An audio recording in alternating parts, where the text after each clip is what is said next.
Boys and girls, it's time for Science Storytime.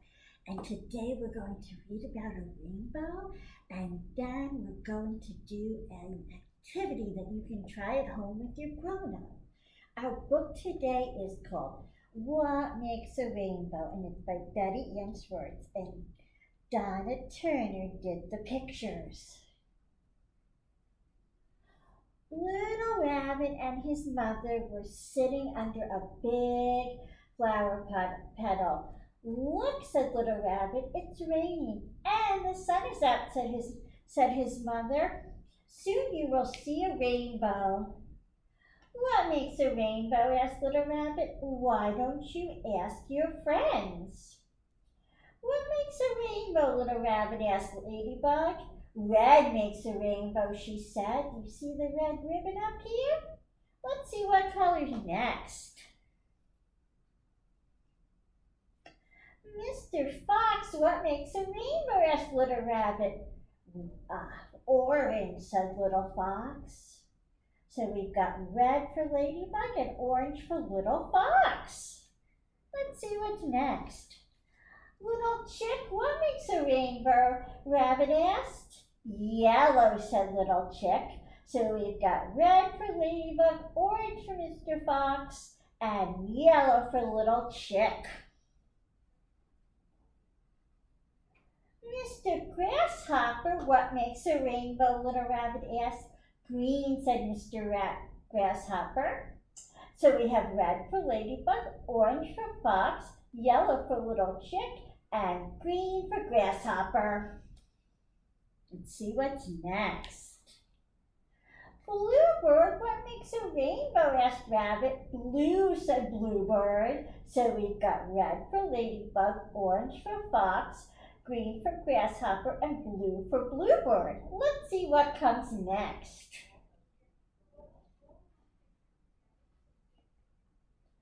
Butterfly, said Little Rabbit. What makes a rainbow? Purple, said Butterfly. So we've got red for Ladybug, orange for Fox, yellow for Chick, green for Grasshopper, blue for Bluebird, and purple for Butterfly. Well, said Mama to Little Rabbit, now you know what makes a rainbow. And there are all the colors there. The end. Now, when you have a real rainbow in the sky, it always has these exact colors in this exact order. But when we make a rainbow, we can do any colors we want. So that's what we're going to do today. And you only need 3 things to make a rainbow. You need some M&Ms, you need some water, and you need a plate that has a little bit of a lip on it, so it'll contain the water. And the first thing I did is I took the M&Ms, I dumped them out, and then I sorted them by color, because you do have to have all of the same color of M&Ms next to each other. So I chose to do red, orange, blue, yellow, green, and brown, which isn't in the real rainbow, but I like the color brown. Now, we've done colors before, we've done mixing colors, but this is an experiment where we're going to try to keep the colors separate, the way that stripes in the rainbow are separate. Now, real rainbows are made with light and water, but we're gonna play around with candy and water today. Are you ready to see what happens when I add just a little water? 1, 2, 3.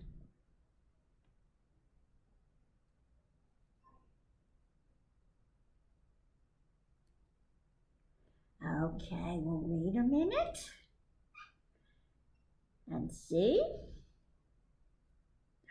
I see some colors coming off. I see some red and some orange and some blue and some yellow and some green. It looks like the water is making the colors come off the M&Ms. And if you look carefully, you can see that the orange is all together, and then there's and then the blue stays all together, and the yellow stays all together, and the green and the brown and the red. So you're not getting the colors mixing the way we do with paint. If we put all these colors on a piece of paper with a paintbrush, and they would blend together, but these are staying separate if we put them like this, so that they were running. I mean, they didn't stay right where a brush was. They would run and mix together, right? They wouldn't stay separate. So I'm going to keep talking while you watch that. Now, they're staying separate, but I wonder if there was a way you could do it where they did mix. So when you go work with your grown-up at home, try to do it this way first to keep the colors separate, and then try ways to mix the colors. You might want to leave it longer and see what happens when all the colors meet in the middle. Do they mix or do they stay separate? You might want to try to stir them around. You might want to try it so that the different colors of M&Ms are mixed up, so that you had like a green and a yellow and a green and a yellow.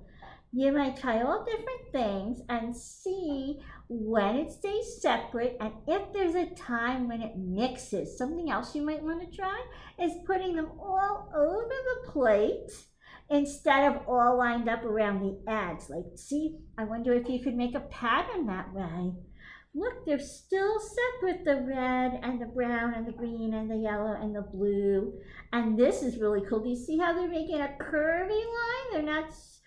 That's not a straight line, and neither is that or that, but they're still staying separate.